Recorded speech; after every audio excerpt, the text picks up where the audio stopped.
There is a kind of silence that is not empty. It's a weighted presence in the room. It's the feeling of a question hanging in the air with no answer in sight. It's not the peaceful quiet of a settled evening. It is a loud, ringing absence. The phone lies on the table, dark and still, but your body is not still. There is a tension in your shoulders, a subtle humming anxiety in your chest, a constant, low-level state of waiting. You might tell yourself you're not waiting. You're busy. You're living your life. But your nervous system knows the truth. Every phantom vibration in your pocket, every time you pick up your phone just to check the time, a small part of you is checking for him, for a sign, for a word that will break the tension and let you breathe again. His distance has become more articulate than any conversation you ever had. His lack of words has begun to shape your days, your thoughts, your very perception of yourself. You replay your last interaction. Did you say something wrong? Was your last message too much or not enough? You become a detective of digital crumbs, searching for clues in the ghost of a conversation, trying to decipher a meaning that was never explicitly written. This is the torment of the unspoken. It invites you to fill the void with your own fears, your own insecurities, your own stories. And the story you tell yourself is rarely a kind one. It whispers that you are not important enough for a reply, that he has lost interest, that you have been forgotten. The silence becomes a mirror, reflecting back your deepest anxieties about your own worth. You might find yourself getting angry. A wave of indignation rises. How dare he? How disrespectful? How childish? To simply disappear into this fog of ambiguity. You compose messages in your head, full of righteous anger or cool indifference, only to delete them before they are ever sent. Because you know, on some level, that sending them would be breaking a silent rule. It would show that you care. It would reveal that his silence has, in fact, reached you. And so, you remain quiet too, trapped in a standoff where the only weapon is absence. But this is only the surface story. This is the conscious, painful loop of analysis and emotion. The deeper truth, the one that holds the key to your freedom, lies beneath this surface. It is not about deciphering his motives or winning a silent game. It is about understanding the powerful psychological forces at play, both within him and, more importantly, within you. His distance is not just an action, it is a psychological event. And it becomes louder than words because it is speaking directly to the unconscious parts of your own psyche. This is where we must look, not at the silent phone, but into the hidden architecture of the self. To understand why his distance feels so profoundly significant, we must first look at the concept of the persona, a term Carl Jung used to describe the social mask we all wear. The persona is the version of ourselves we present to the world. It's the competent professional, the funny friend, the cool, laid-back guy. It is a necessary tool for navigating society. But for some, the persona is not just a tool, it becomes a fortress. When a man pulls away into a profound silence, he is often retreating behind a very specific kind of persona, the mask of invulnerability. This is the persona of the man who is unbothered, too busy, or just not a big texter. He presents an image of self-sufficiency and emotional detachment. This mask serves a critical purpose. It protects his ego. The ego, in Jungian terms, is the center of our conscious identity. It's our sense of I. It strives for control, for stability, for a sense of mastery over its environment. And nothing threatens the ego more than vulnerability. To be vulnerable is to risk being hurt, to risk being rejected, to risk losing control. For a man whose ego is particularly sensitive to these threats, perhaps due to past wounds, societal conditioning about masculinity, or a deep-seated fear of intimacy, vulnerability feels like a catastrophic failure. So, when the connection with you begins to deepen, when real emotions come into play, his ego sounds an alarm. The closeness, the expectation, the potential for being truly seen, it all feels like a threat. The risk of saying the wrong thing, of failing to meet your emotional needs, of being overwhelmed by feelings he doesn't know how to manage, becomes unbearable. In response, his psychological defense system kicks in. The simplest, most effective defense is to withdraw, to create distance. The silence is the moat he digs around his castle.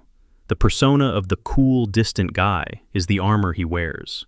He is not necessarily doing this to you in a consciously malicious way. He is doing it for himself, to protect his fragile sense of control. His silence is not a message of, "I don't care about you." It is often a desperate, non-verbal scream of, "I can't handle the intensity of what this is becoming." He is protecting himself, not from you, but from his own feelings that you evoke in him. This is why his distance feels so loud. It is the sound of a wall being built. It is the echo of a door being slammed shut, not on you, but on his own vulnerability. He retreats into the silence because in the silence, he doesn't have to perform. He doesn't have to risk failing. He doesn't have to face the messy, unpredictable world of genuine emotional connection. In the silence, his ego feels safe. It is a sterile, controlled environment where he is the master. But it is a lonely and hollow safety. The uncomfortable truth is that the man who uses distance as his primary defense mechanism is often not as strong as his silent persona suggests. In fact, the louder his silence, the more fortified his walls, the more fragile the ego hiding behind them is likely to be. He is not demonstrating power. He is demonstrating fear. Fear of intimacy, fear of inadequacy, fear of being engulfed. His distance is a symptom of his own inner conflict, a battle between his desire for connection and his terror of what that connection might demand of him. And this is where the dynamic becomes so complex. Because your energy, your focus, your constant attempts to understand and bridge that distance are unconsciously perceived by his ego as an assault on its defenses. Every question, every check-in, every gentle probe for reassurance can feel like another stone being thrown against his fortress wall. It reinforces his need to stay hidden, to remain silent.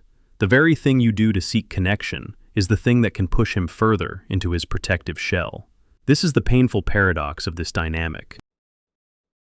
You are not the cause of his withdrawal, but your natural reaction to it can inadvertently fuel the very pattern that is causing you so much pain. The question then shifts. It is no longer, how can I get him to talk?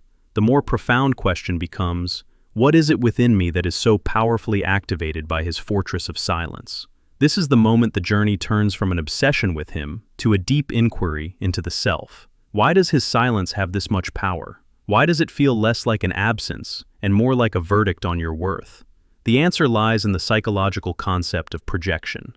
We all project. We unconsciously cast qualities, expectations, and unresolved parts of ourselves onto other people.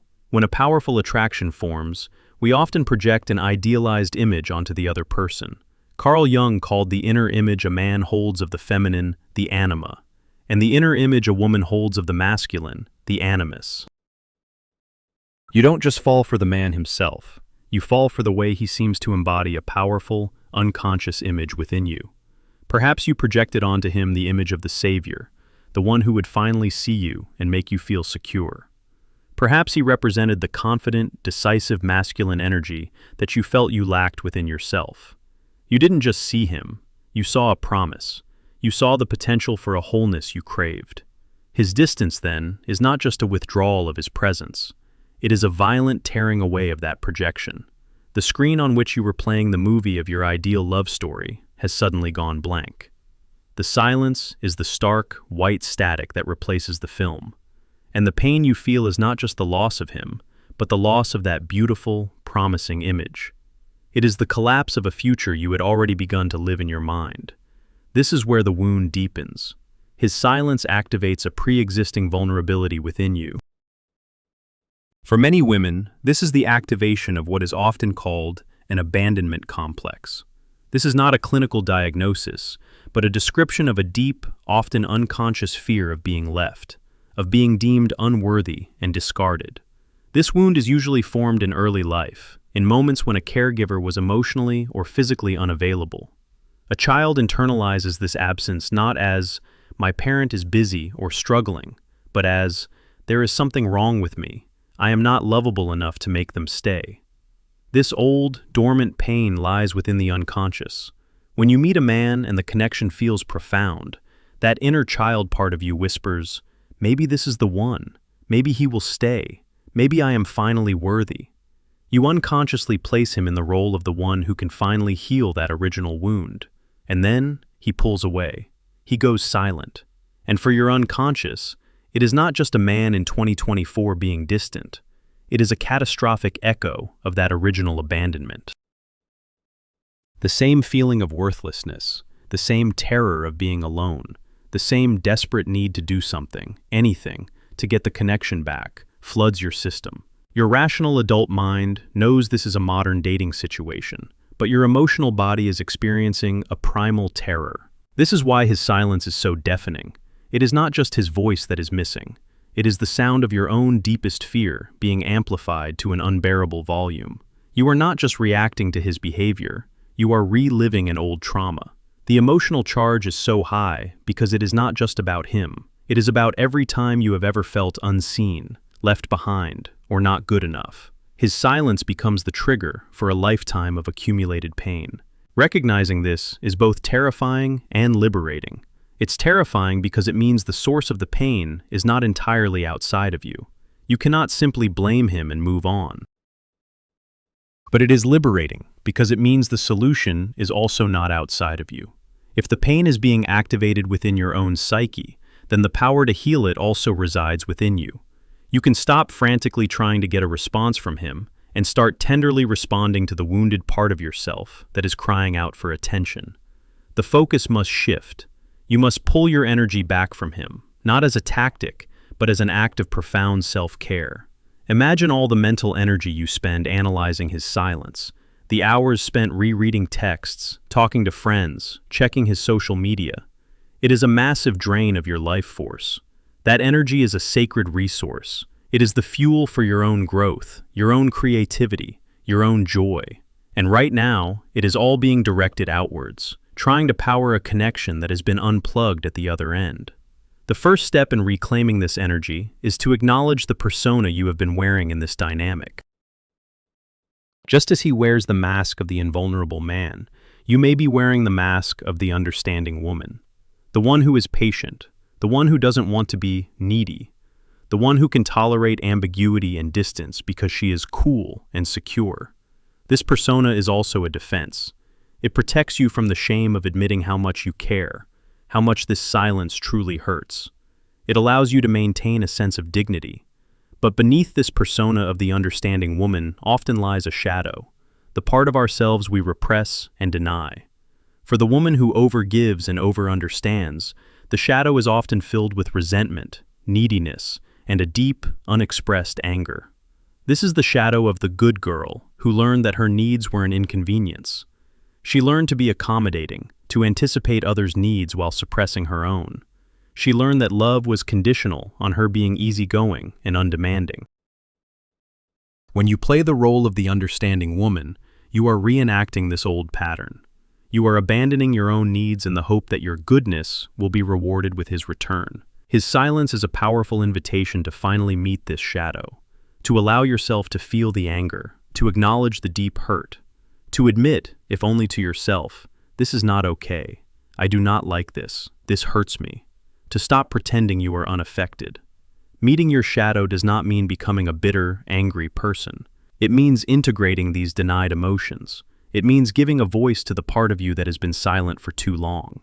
When you acknowledge your anger, it no longer has to leak out as passive aggression or build up into a volcanic eruption. When you acknowledge your need for clarity and connection, you can stop accepting situations that offer neither. This integration is the foundation of true self-worth. Self-worth is not something another person can give you.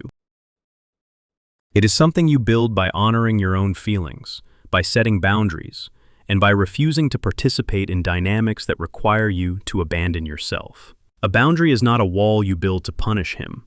It is a line you draw to protect your own peace.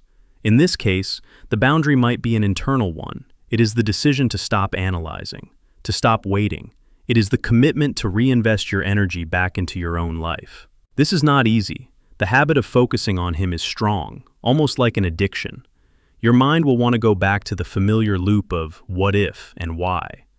The key is to notice when this happens, and gently, but firmly, redirect your attention. When you feel the urge to check his profile, put your phone down and go for a walk. When you find yourself replaying conversations, put on music and dance. When the feeling of anxiety rises in your chest, place a hand on your heart, breathe deeply, and say to yourself, I am here. I am safe. I will not abandon myself. You are, in effect, reparenting the wounded inner part of you. You are giving yourself the consistent presence and reassurance that you were seeking from him. This is the alchemy of turning pain into power. The empty space created by his silence, which once felt like a vacuum of anxiety, can become a sacred container for your own healing and transformation. Fill that space with you. Fill it with new hobbies, with old friends, with work that inspires you, with moments of quiet reflection, with nature, with art, with anything that makes you feel alive and connected to yourself. As you do this, something remarkable begins to happen. His silence starts to lose its power. It begins to fade from a deafening roar to a distant hum. It no longer dictates your emotional state. You are no longer a ship tossed on the waves of his availability. You are the lighthouse, anchored in your own foundation, regardless of the tide. If this reflection names something you have never been able to say out loud, consider writing a single sentence for yourself in a private journal. A sentence that claims your own reality. Something like, my peace is not dependent on his response. This is not for anyone else to see. It is an anchor for you. From this place of centeredness, the question of whether he comes back becomes secondary. It loses its desperate life or death urgency. You begin to realize that the real prize is not his return, but your return to yourself. And here is the final, powerful truth of this dynamic. Your shift in energy is felt. The unconscious is a subtle but powerful field of communication.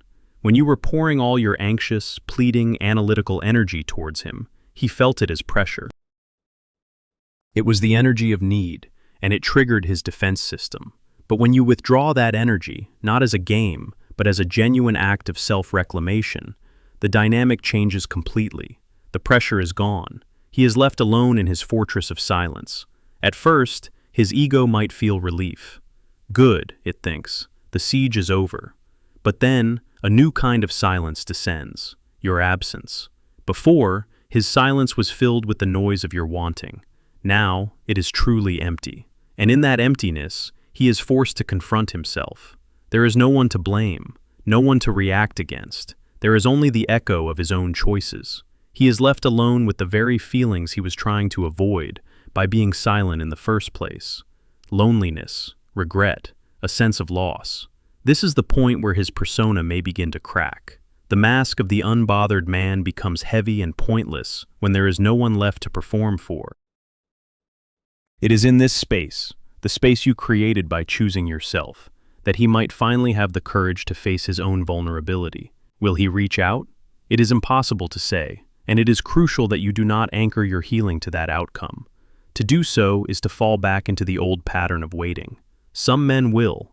They will emerge from their silence, often with a message that is tentative, apologetic, or tries to pretend nothing happened. They felt the shift. They felt the loss of your light, and it scared them more than their fear of intimacy. Other men will not. Their fear is too great, their defense is too rigid.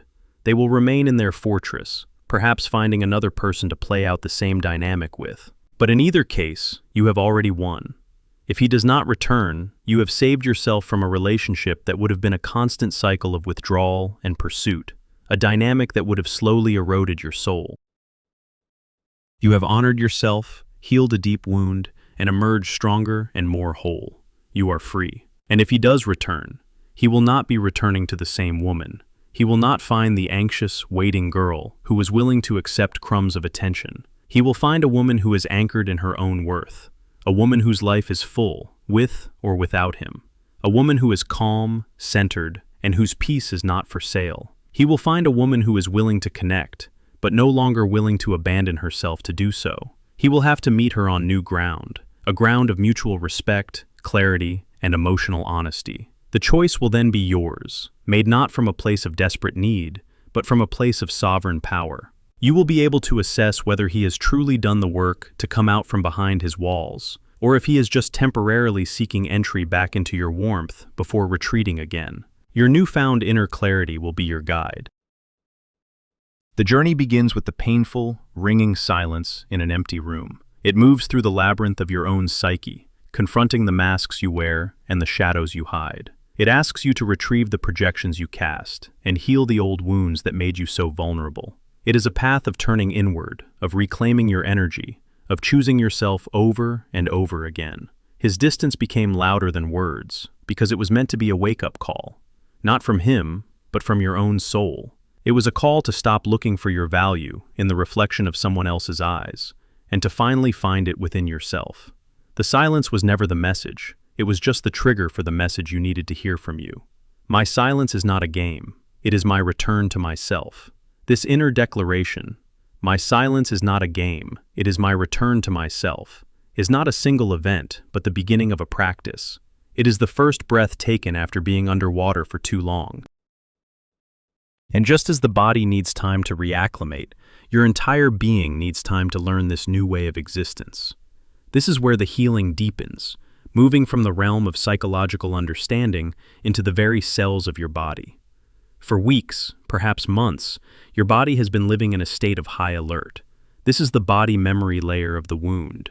It's the subtle, constant tension in your jaw, the shallow breaths that never seem to fill your lungs, the knot in your stomach that tightens every time you think of him. Your nervous system has been conditioned to scan the environment for a threat, the threat of ultimate rejection, and its primary signal has been the silence from his phone. This is a physiological reality. Your body has been marinating in stress hormones like cortisol and adrenaline, keeping you in a fight-or-flight state where the fight is your mental analysis, and the flight is your urge to emotionally run and hide. The return to yourself is, therefore, a somatic journey. It is the conscious process of teaching your body that it is safe now. When you redirect your focus away from him and onto your own inner world, you must also bring that attention into your physical self. Notice, right now, where the waiting lives in your body. Is it a tightness in your throat, a heaviness in your chest, a cold feeling in your hands? Do not try to force it away. Simply notice it. Breathe into that space. Imagine your breath as a warm, golden light, moving into that tight, cold area and gently loosening its grip. With each exhale, you are not just releasing air, you are releasing the stored energy of anxiety. You are letting go of the cellular memory of waiting. This is not a one-time fix. It is a practice you return to, moment by moment. When you feel the familiar pang of anxiety, you greet it with breath. You meet the tension with softness. You are telling your body, with every conscious breath, the threat has passed. I am in charge now. I am safe. Over time, you will feel a physical shift, the unclenching in your shoulders as you walk down the street, the moment you realize you have been breathing deeply and slowly without even trying, the return of a healthy appetite, or the ability to sleep through the night without the ghost of a question haunting your dreams.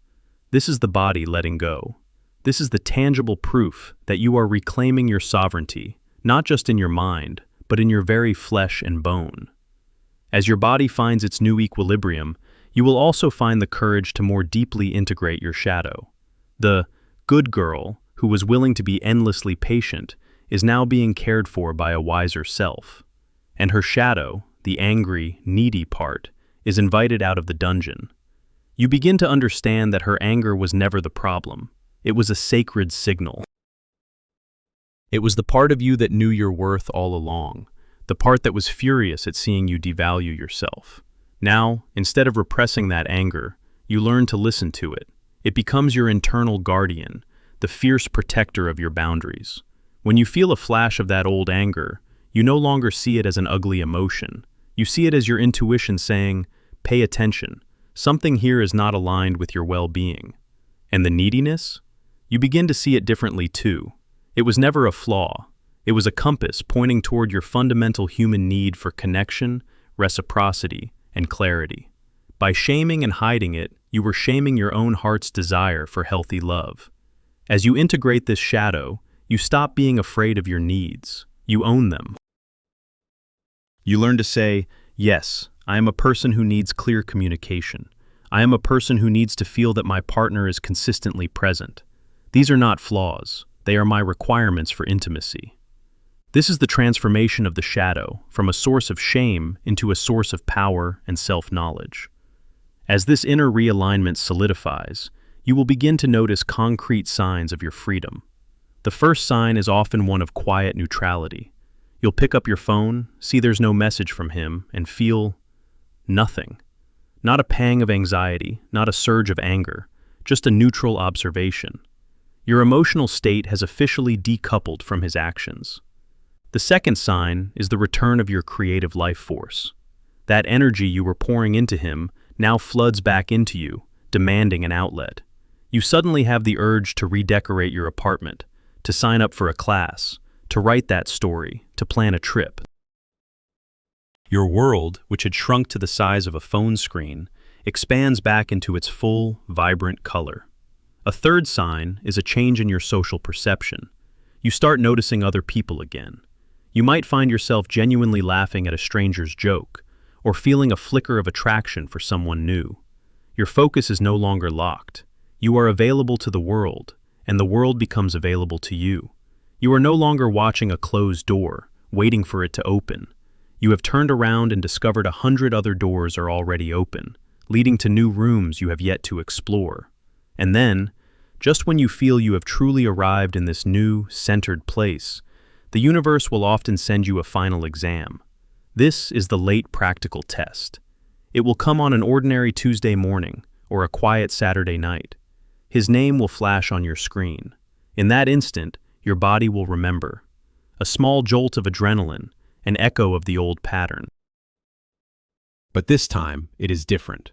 The jolt is not followed by a tidal wave of desperate hope or anxiety. It is followed by a calm, clear space. A pause. In that pause, your new self takes the lead. The old you would have scrambled to reply, crafting the perfect, casual response. The new you simply observes the name on the screen. You breathe.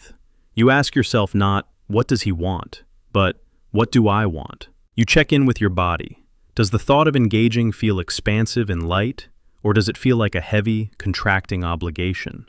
You listen to the wisdom of your integrated shadow. The guardian part of you asks, is this person capable of meeting my needs for clarity and consistency? Has anything fundamentally changed? His message will likely be low effort, a simple, hey, or was just thinking about you. It is a probe, a toe dipped in the water to see if your energy is still there for the taking. The test is not whether you reply, but how you reply. Your response will come from a place of self-respect, not strategy. It will be calm, polite, and honest, without giving your power away. Perhaps you write back, after an hour or a day, "Hi, hope you're doing well." It is not cold, but it is not warm. It is neutral. It is a mirror, reflecting his own level of effort back at him. It communicates, subtly but clearly. The dynamic has changed. My energy is no longer available on demand. If you want to connect with me, you will need to show up in a different way. You will need to put in the effort to actually build a bridge across the distance you created. He will feel this shift instantly. It is not the angry reaction he might have feared, nor the eager reception he might have hoped for. It is something else entirely, the calm boundary of a woman who knows her own value. The test is not about winning him back. It is about proving to yourself that you will not lose yourself again. Passing the test is the moment you can send that neutral reply, or even choose not to reply at all, and then put your phone down and continue living your full, beautiful life without your peace being disturbed. And so, the journey comes full circle. The silence that once felt like a deafening roar of rejection has transformed. It is now just quiet, a peaceful, empty space that no longer needs to be filled by him. It is the quiet of your own home, where you are safe and at peace. It is the quiet of your own mind, free from the obsessive loops of analysis. This process does not harden your heart. On the contrary, it makes it safer. You have learned to be the fierce and tender guardian of your own inner world. You have not built walls around your heart. You have built a beautiful, well-tended garden around it, with a gate. You are the one who decides who is invited in. And you only open the gate for those who know how to treat the sacred ground with respect, with honesty, and with presence. The ultimate lesson of his distance was never about him at all. It was a curriculum designed by your own soul to teach you the art of presence, your presence with yourself. It was an invitation to stop translating silence and ambiguity and to begin listening to the clear, unwavering voice within, the voice that has been there all along, patiently waiting for you to come home. reminding you that the most profound and reliable love story you will ever experience is the one you build with yourself. The rest is just a beautiful addition, a connection that complements your wholeness, but never becomes the sole source of it. And you will know it when you find it, because it will not feel like a puzzle to be solved. It will feel like peace.